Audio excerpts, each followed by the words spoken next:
Give it 1 second to get started. Then we'll do a screen share. We got some cool stuff today. Freeman Manufacturing has actually taken the A1 jig that they used to sell and taken that over and redistributed it. So pretty cool. Give it 1 second to get started. That. So today, that's what we're going to be covering. Let's see here. Let's get back to this Zoom and let's do screen share. Okay. Screen share. All right, you guys can see a door with a lock. Yes. Yep. Cool. Okay. See your picture, no sound. Yeah, okay. We got 2 more people in the waiting room, so let's let them in real quick. And then we'll go ahead and get started. Oh my. Mute on that. All right, everybody have your microphones muted so that we can hear what's going on. So like I said, Phil with Freeman Manufacturing has the A1 jig. They took that over, and it's really cool. I mean, it's simple, it's affordable, and it just plain works. And if you've ever tried to use those plastic jigs that they sell at the hardware store, I mean, it's no comparison. There's literally absolutely no comparison between this and that. It's night and day. This is a professional grade tool. The other stuff is a one-time homeowner. You buy it, you clamp it on the door, you pray like heck that it lasts that one installation, and then you throw it in the garbage, is pretty much what happens with those. So this one's all made out of aluminum and then hardened tool steel inserts. And it just seemed like a rock solid rig. So I wanted to show you guys how to do it. We're actually going to be doing the 1.5 inch installation today, rather than the typical 2 1/8 installation. And I think we have a video to convert that as well. You can also change back sets on this as well. So maybe you come up to a door and it's the wrong back set and it's the wrong size. Or if you have an 1.5 inch hole and you need to make it a 2 1/8 inch hole, you can do all of that with this jig. So this is the jig back out and re-offered through Freeman Manufacturing.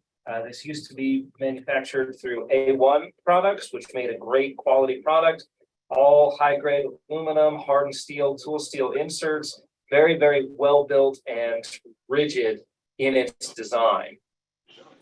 The front part here has 2 screws, Allen head screws for set. And I will let you know that I will show you some tips and techniques you may or may not have seen before, specifically with aligning the hole onto the frame. So if this seems a little basic and a little rudimentary, I want to make sure that we include all of the new people that are joining us as well, that maybe not have had as much experience as some of the other people have. But I'm pretty sure that every single person will gain just a little bit of information to maybe make that job just go a little bit smoother in the future.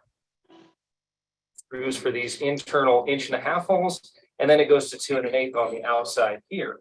I'm actually going to install, I'd like to show you, it's not very common anymore, but I'd like to show you how to install an 1.5 inch sized, the old Schlage style 1.5 inch lock. So I'm actually going to do that, and then I'll show you how to expand that hole into the 2 3/4. It's going to fit most of today's more modern hardware on here as well. So we're going to go through all of that right here, right now.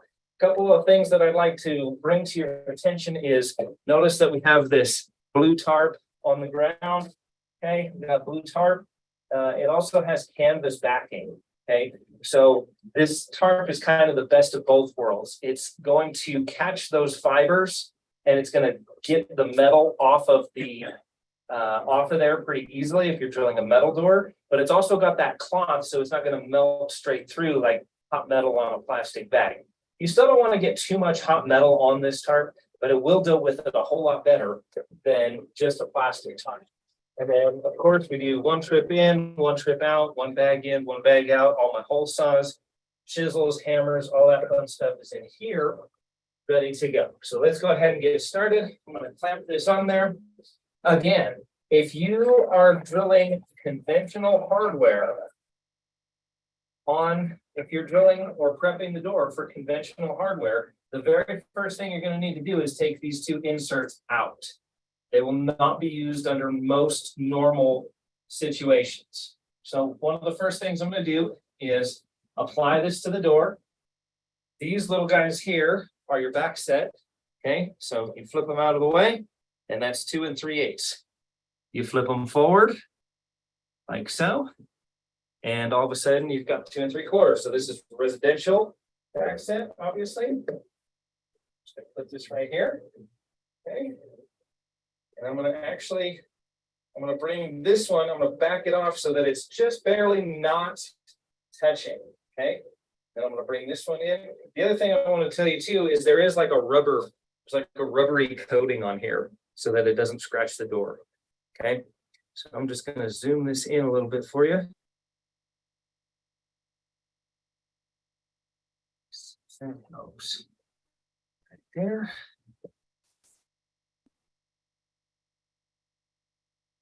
So what I want is I want this to start getting snug before it touches this, but as I crank it down, I want it to touch this other adjustment screw right here. So that way what it does is it's clamping the door as evenly as possible, and then this piece here is actually throwing the weight back on the front of the clamp. So when we come in with our drill, it doesn't move it. Notice I cannot move this anywhere. Okay, it's not going anywhere. It's rock solid. It's steady on there. So the first thing we're going to do is this is an 1.5 inch bimetal hole saw. Okay, you can get an 1.5 inch hole saw in carbide as well. However, the bimetal will not cut into the tool steel here. It'll make sure that everything stays centered.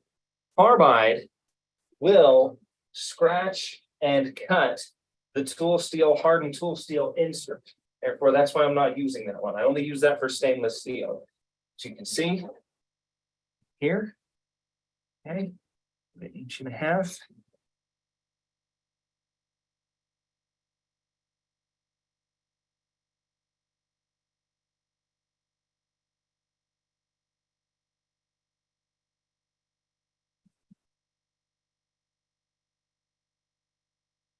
Cardboard door.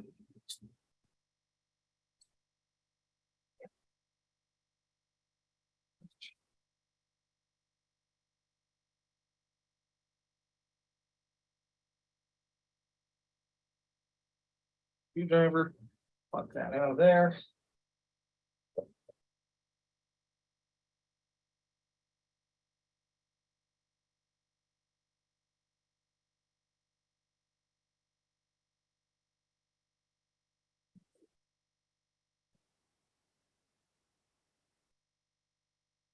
Okay, so we're now all the way through both sides.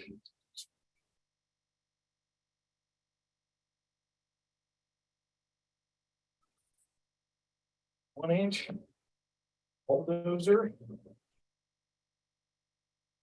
Okay. And then come this way. Notice all my mess and everything is right here on the tarp, right where it needs to be.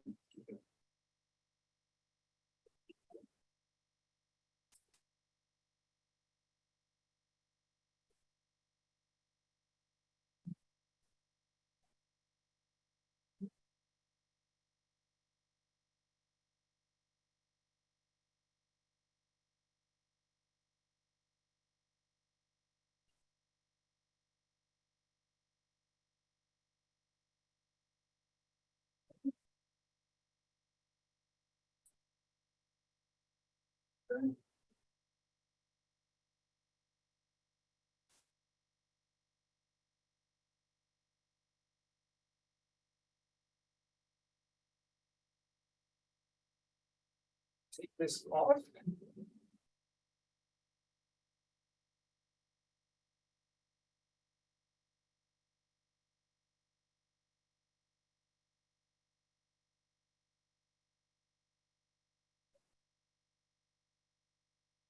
to get your center mark on your door, shove your drill bit in. This is a little tip or trick that I've come up with. Okay. Actually make a special little insert, but you don't need to do that if you use this little trick technique. So they sell a special little tool that goes in that 1-inch hole, and you can press into the frame. You've already got a hole saw that fits that hole and a drill bit that's centered and aligned. Why not just use that? If you have the tool, great. I don't have anything against it. It's just a lot of times I don't have mine. So this works as well.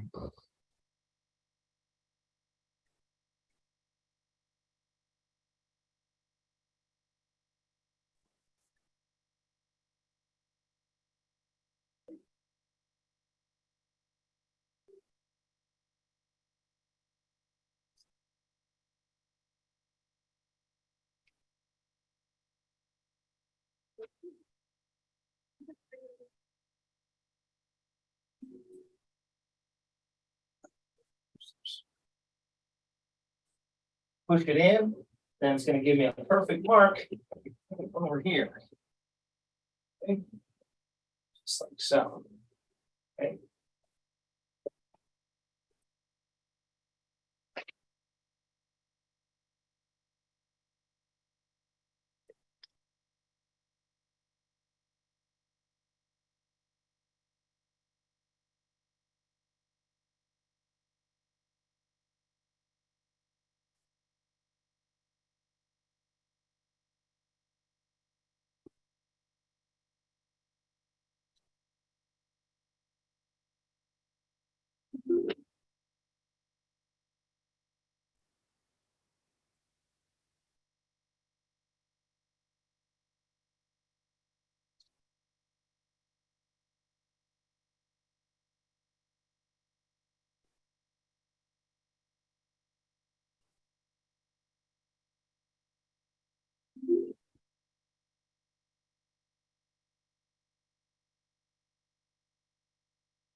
That's another good reason to have the tarp on the floor. If you have the tarp on the floor and your drill bit falls out of your drill, like what just happened to me, it's not going to scratch or scuff your customer's floor. That's another great point. Keep in mind that our area here, a lot of times we'll be working in the Aspen area, and you're literally working in a $50 or $75 million house. If you think that drill bit falling and hitting the floor in a home that expensive is going to fly with the owners, you would be mistaken. They will get very upset with that. In fact, we don't even set tools on furniture. We lay out a tarp or some kind of a towel to be able to make sure that we do not scratch furniture or flooring, because you will fumble a drill bit. And I'm telling you, if that thing lands tip down into the ground, no matter which way it lands, it's taking a chunk. That drill bit or these edges hitting into that floor are definitely going to cause some damage. If the tarp's down there, it won't. It'll catch it. All right.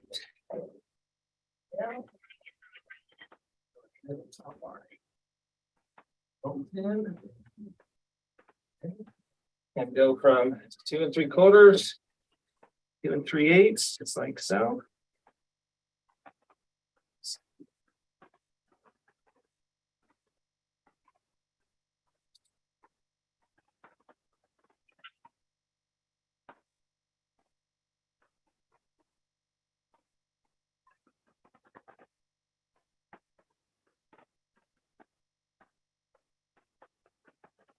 Yeah, lipstick is for Mrs. Locksmith, who is on YouTube.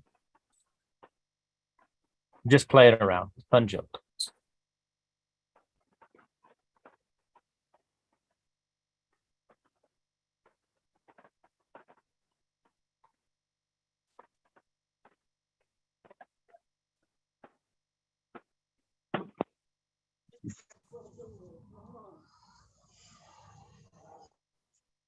So there's a lot of different ways to cut out the strike portion so that it's mortised in. I like to just bolt it in, line it up, get it real straight and nice, and then go ahead and screw it in place.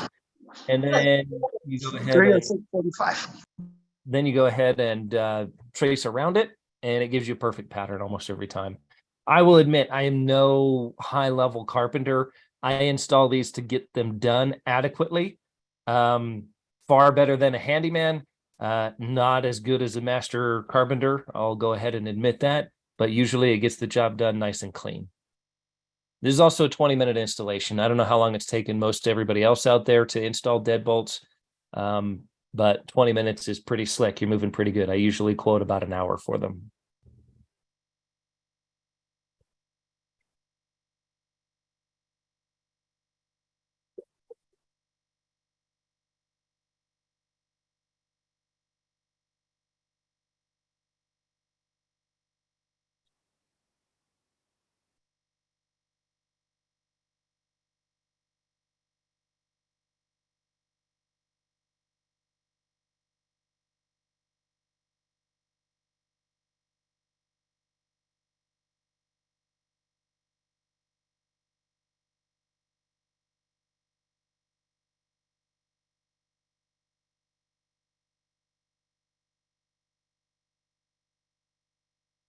All right, so nice. See, we drill it in dry. You can pre-drill those. This door is pretty cardboard, so I did not feel that pre-drilling was necessary on this one. Obviously, if you're working on a hardwood door or a real fancy door or something that's, solid wood, you're going to want to pre-drill those holes so you don't chance any splitting of the door itself. Same applies for the frame side as well. Sharp chisel. You can always tell how sharp your chisel is. It'll scrape a little fingernail stuff there. Great little tip for your chisel sharpening is I carry one of these Leatherman tools around all the time, no matter what. This thing is like part of my dress attire. There is a diamond blade file on this thing. It has diamonds embedded in it specifically for knife sharpening. If your end is a little crunchy or you hit a nail or it's just not as sharp as you want it to be, pull this sucker out, give it a couple strokes with it, and you're perfect. You're good to go. I usually also keep a diamond sharpener in the tool bag so that way I can sharpen and hone in the field. Nothing cuts like a freshly sharpened chisel. And if you don't want to damage and bruise the wood so you get a real nasty, ugly ring around it, you need to have a sharp chisel. So you can trace this out if you want to, or I just kind of mark around it. Some people will use a razor knife to razor knife around there. This works, depends on how sharp your chisels are, but either one will work really nicely. An outline.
It's really hard to get that just right on the thin doors too. So easy to blow out.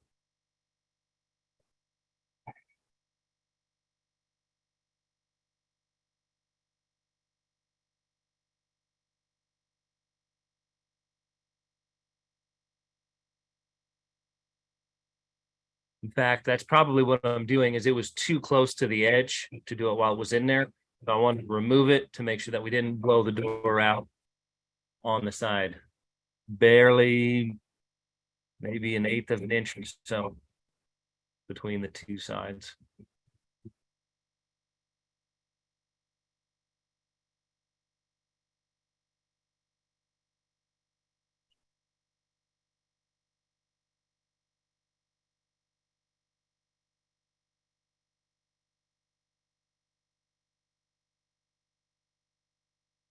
And be real careful. You hit it too hard.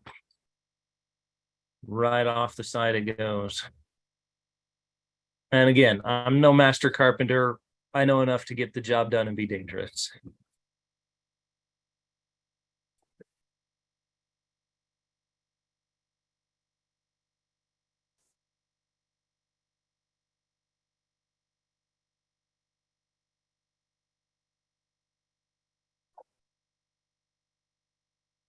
Then usually even without the hammer, you can come back and just use that chisel as long as it's nice and sharp. This is that sharpness right here. Okay. You can just literally just shave that wood right out of there.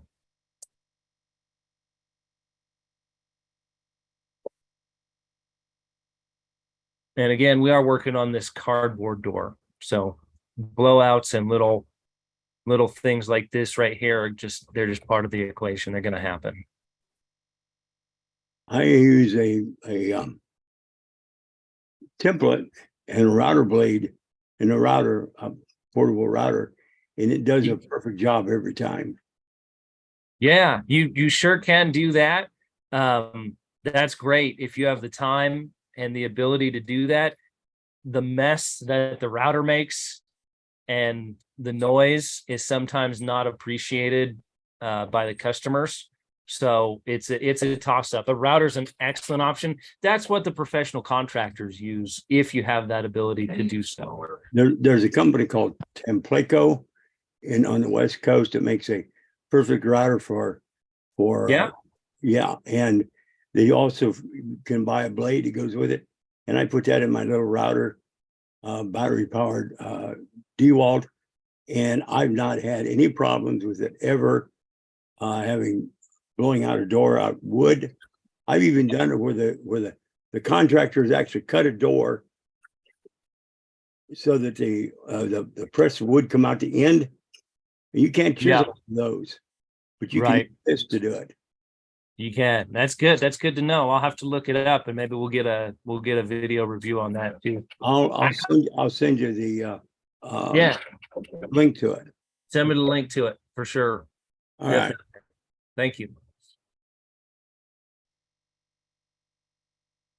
Just for everybody that's just now joining, we used the Major Manufacturing Bullseye rig to drill this original hole.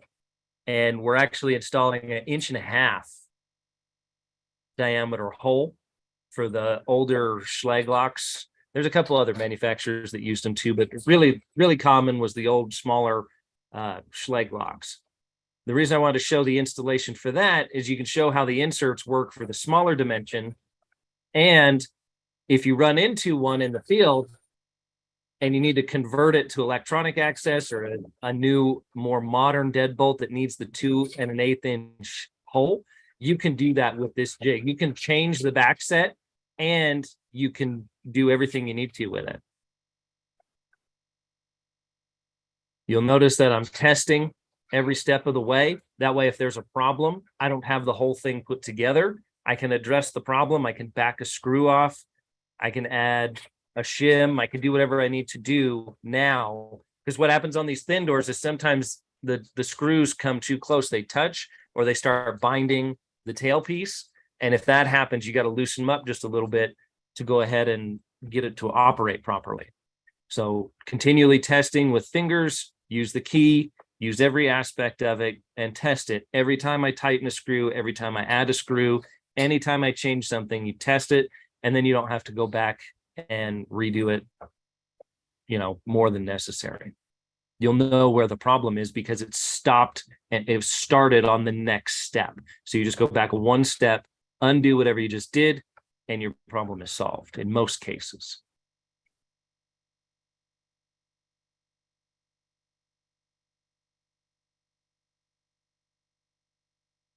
Those interior screws, butter smooth. One finger, either way. Okay. What email would I send that to? What is it? What email would I send that to? Send it to the Tri-County Locksmith Service at gmail.com. I can put it in the chat box. Hold prep. set up. Right now it's currently unlocked. Go ahead and lock it. Okay, test it. Very good. We just installed this using the major manufacturing jig, and it did an excellent job. So now I'm going to show you, this is what it looks like to do an 1.5 inch prep right here. Okay, we've left those 1.5 inch holes or inserts in there. Now we're going to take these out and we're going to set this up to a 2 1/8 inch prep. All right, so we have a couple questions on that so far. Let me see here. We're running into the rounded edge instead of the type you're showing here. So a lot of times with Schleich products and a lot of different products, they'll offer the rounded edge. If you're doing the rounded edge, they do make a corner chisel. You're gonna get mixed reviews on that. I mean, like Jerry's saying, if you use a router, there's no hand chisel work that's going to do the work of a router. Okay. Not everybody has the luxury of having a router, the expense of having a router. Not every job is router friendly. And, I mean, if you're installing something on somebody's home and they're having a meeting or something, you're not going to be able to run those power tools.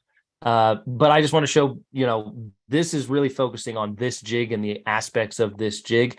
The more you take your time and the more you slow down, you can make it look as pretty as you want it to, but you're never gonna be able to hand chisel in what a router can do. So if you're gonna do round corners, they make a corner chisel. Do a simple Google search of corner chisel. That'll get you real close and it'll get the job done. If you really want to make them nice, follow Jerry's advice and use a router. Invest in the router and the template and the jig and all of that fun stuff for that. Okay. B160N. Somebody knows the part number for that. No finished plate. We put in whatever was in the box. If there was not a finished plate in the box, we did not put it on. Oh, cool. He's got the Tempco thing right there. I'm gonna grab that and I'm gonna put it right over here. And I'm gonna go right there and we'll take a look at that real quick.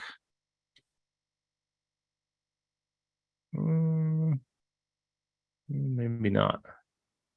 Latch and strike. There we go. Cool.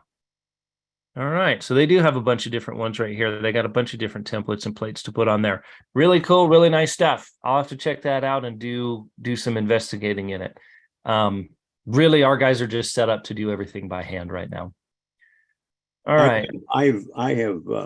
I've been using that. I found that about 5 years ago, and all my trucks have that on it. And when you get done, it looks just like it comes from the factory, and people love it. I've used it in all kinds of doors, solid doors, core doors, even doors that have been made, been cut down. I have contractors who take a fiber door and cut it out so they can put it on a heater closet. Well, you can't chisel those in fibers. They just won't chisel. Yeah. This does it every time. Yeah, that's great. I look forward to checking that out because it sounds amazing. Like I said, I'm just we're going to take a look at this tool and what you can do with it with some basic hand tools. So we cover the full spectrum. People that just have hand tools have an opportunity to learn a few things and maybe find some things that they want to adjust, or they will keep going the same way. This will go very well with what you're showing here. Oh, yeah. We can make an expansion even. All right. So let's see. Now I think we're going to expand it to 2 1/8 inch.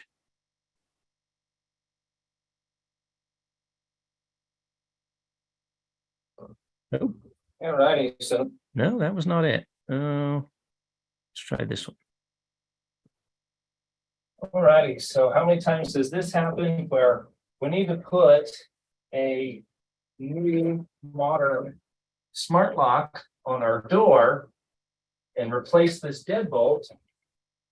And that seems like an easy enough task until we actually get in here and find out whether or not it's been prepped with a 2 1/8 inch hole or not.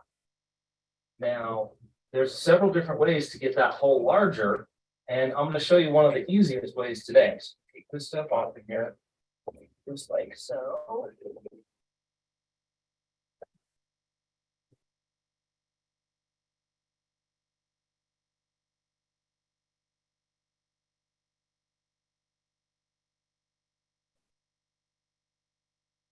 Okay, and we have that teeny tiny little hole, only an inch and a half. Okay.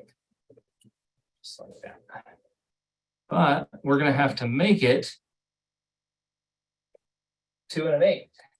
I have shown ways. My favorite way is to do it like this with the actual jig, but I have shown ways that you can actually stack your hole saws. So you can stack an inch and a half on top of a 2 1/8, and you can actually use the inch and a half as your pilot drill, and it will bore out the larger hole.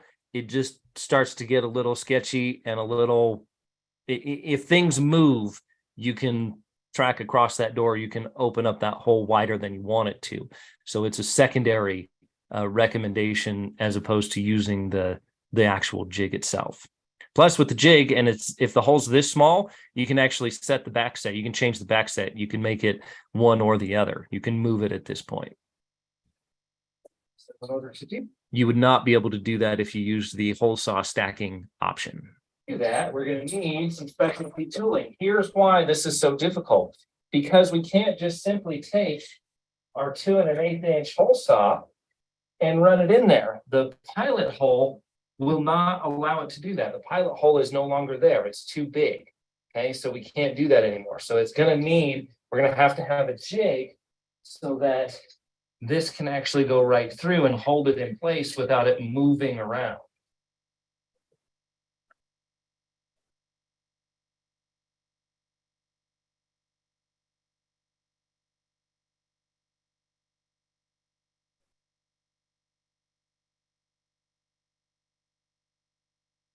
Yeah, he's right on the fiber doors and like even these cardboard doors. It's just so hard to get a perfect, nice line in there. So this is the Allen head that's going to come with your jig, and it just takes a turn or so, and it removes that set screw, and then these inserts will come right out. Okay, then save your inserts so you don't lose them. I just put them right in my bag, along with the Allen wrench. And that way you don't lose it. Now we're set up for 2 1/8 again. Okay. Alrighty, so now we've got some options with this particular installation. You'll notice that this is actually set at 2 3/4 inch back set. So this is actually set for the longer commercial back set. We can actually change that right now because we're changing the size of the hole, or we can keep it the same. I'm going to flip these little tabs in, and that's going to give me the 2 3/8 back set for residential installation, just like so. Okay, so we flip those little guys back into play like so. And I did do that intentionally, just so everybody knows. I intentionally drilled it at that commercial back set for the smaller 1.5 hole, simply to display the fact that you can change the back set if somebody drilled it improperly.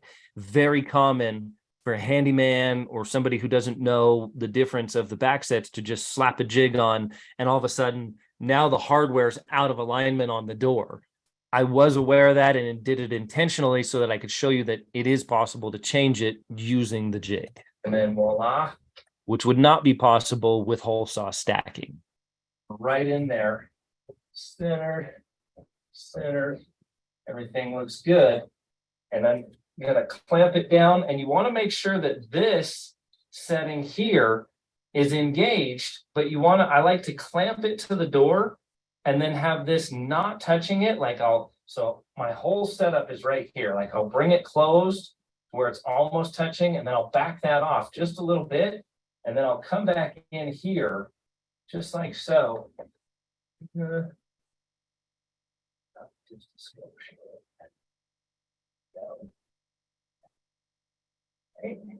then I clamp it back down like so that it does hit here and it throws that weight back up to the tip of it so that now this thing does not move. Okay, will not move.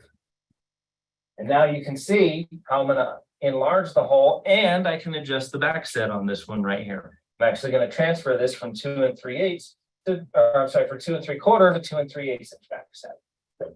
And I'm gonna do so using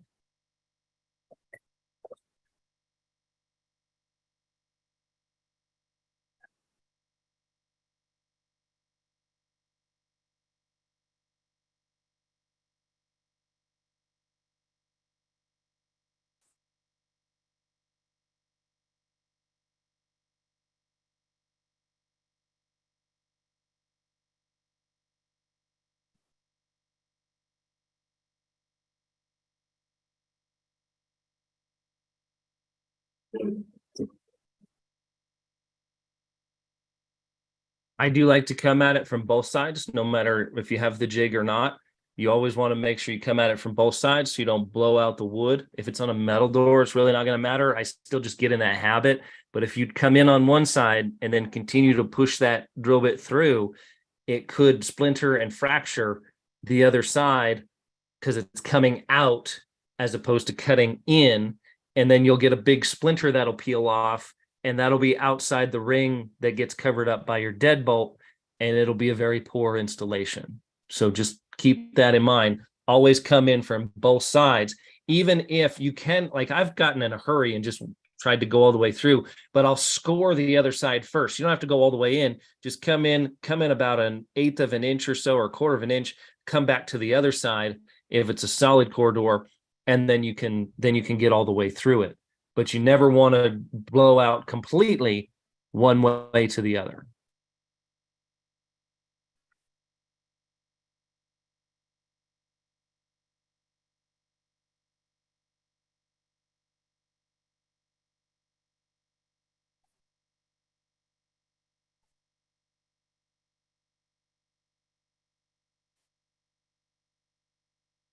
This is that difference between carbide. I could only find a carbide hole saw in 2 1/8. So the carbide will grab. Just being carbide versus a bimetal hole saw is all the difference in the world. oh, Yeah.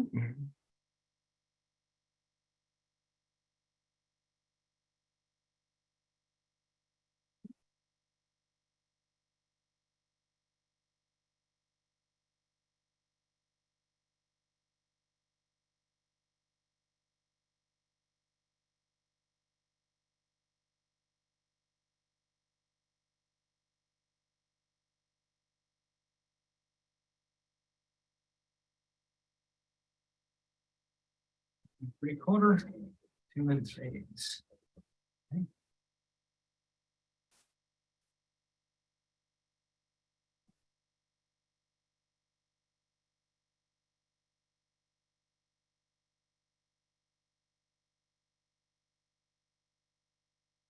So this one obviously has the round hole, or the round portion.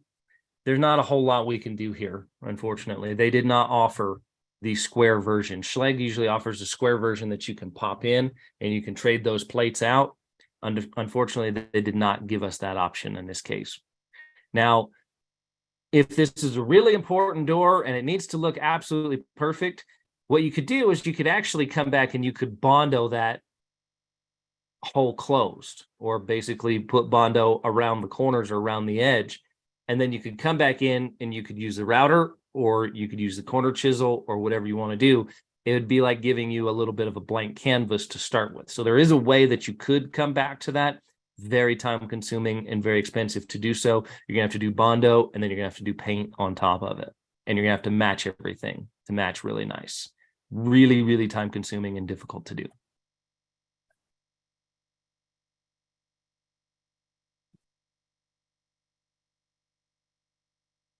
Then you get the idea. We'll put our smart lock on here. Everything actually fits to the 2 1/8 inch size. And then that's pretty much it. Let's see if we got, let's see here. Batteries.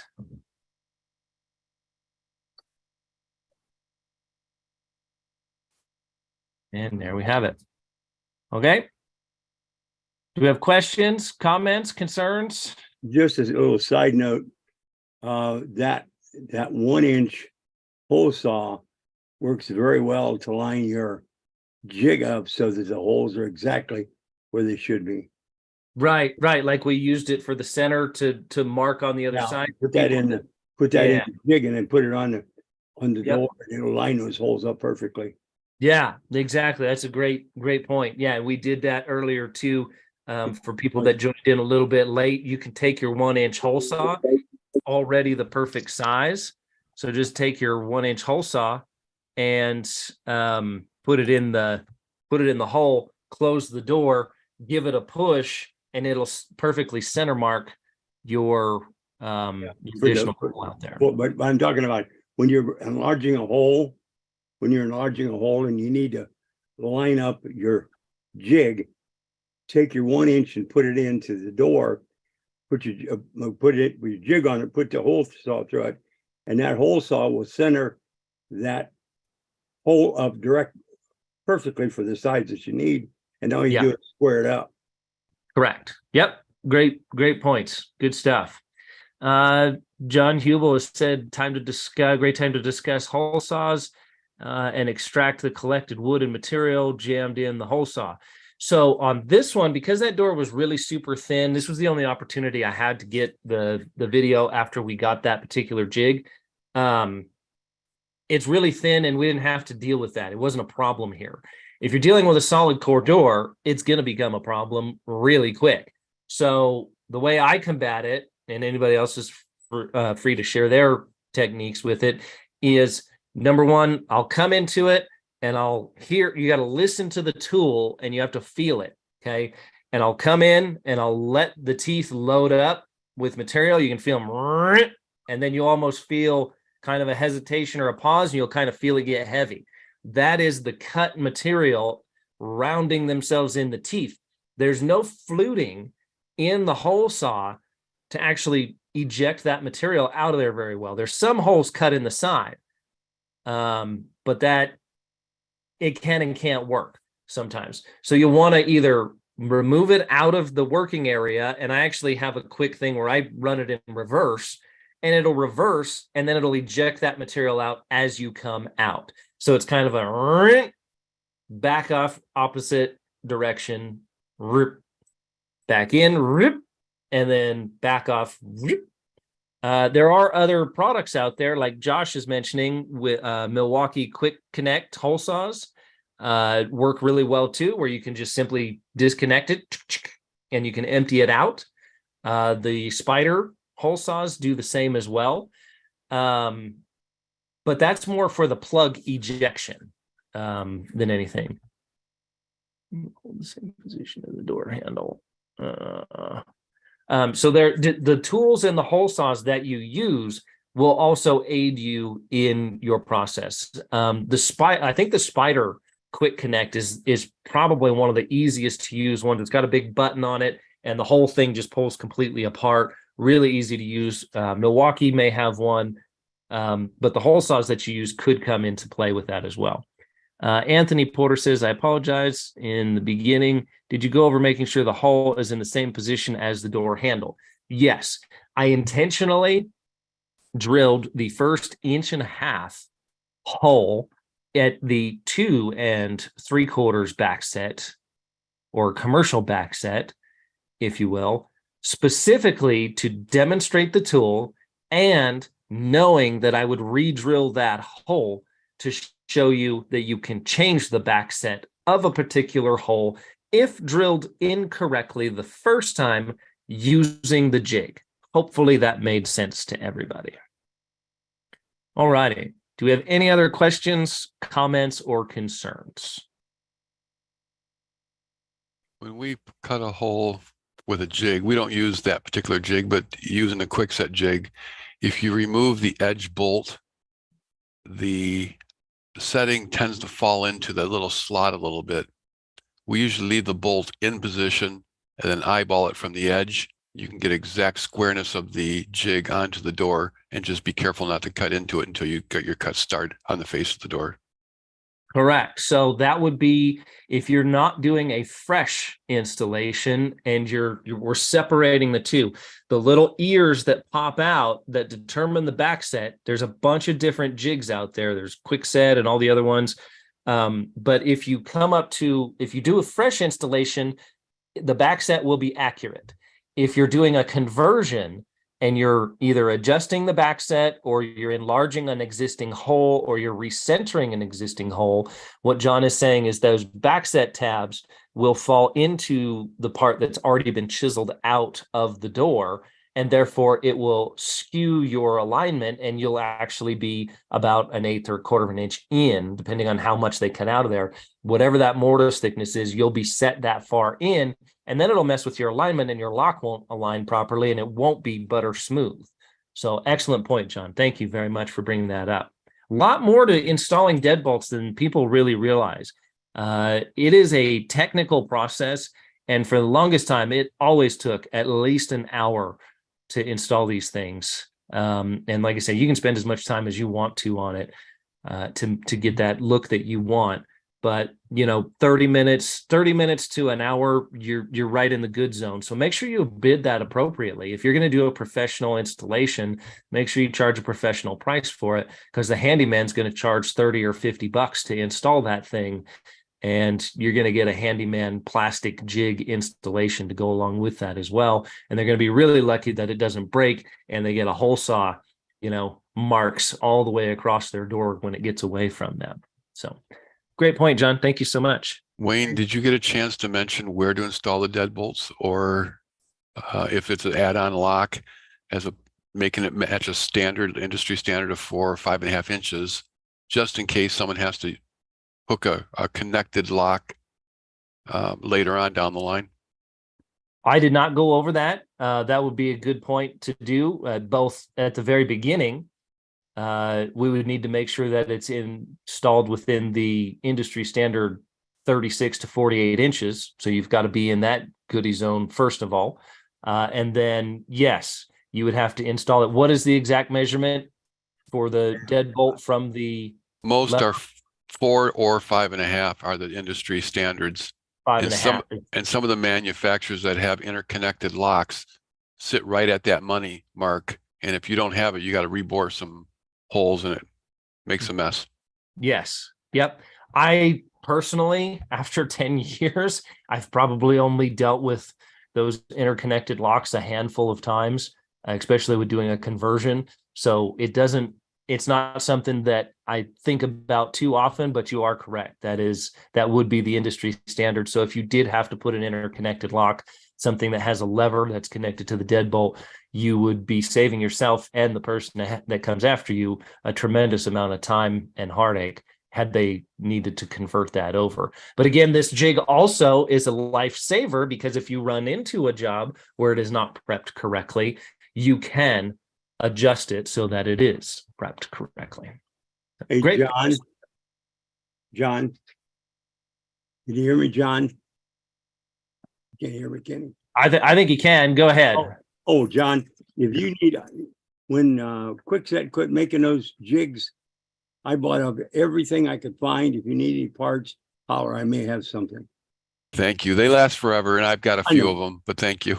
Yeah, I bought everything I could find on the market simply because it was the only thing available at the time. It should come with a hacksaw to cut off that 5.5 inch hole, though. That's the first thing I cut off. It's gone immediately. I actually managed to break mine. The aluminum point, the point Really? between where the two, notice how I was mentioning you tighten that first one down and then the other one kind of throws the weight onto the front of it. That cracked. And I had it re-welded 3 different times from a professional aluminum welding company, and it never took it. It was forever weakened, unfortunately, after that. So after that, that's when we graduated to the frame and manufacturing A1. I like the looks of that frame, and that's a neat package.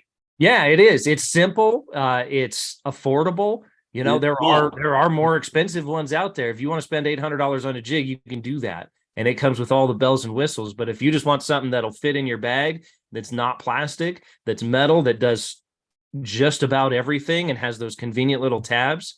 I'm telling you, I really like it. I have the more expensive ones, and this one's in my bag, to be perfectly honest. So, Wayne, can you address another item? And that is when you Sure. clamp the jig to a door, what methods are people using to make sure it doesn't scar the door or grab the paint and pull the paint off, et cetera, et cetera?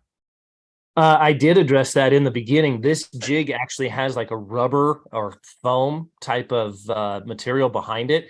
If your jig does not have that, so Freeman thought of that for you, so you don't have to worry about it. And then also the technique, everything comes down to clamping that on the door. If you clamp it on the door properly and you make sure the weight gets thrown back on the tip, so it's not all at the edge.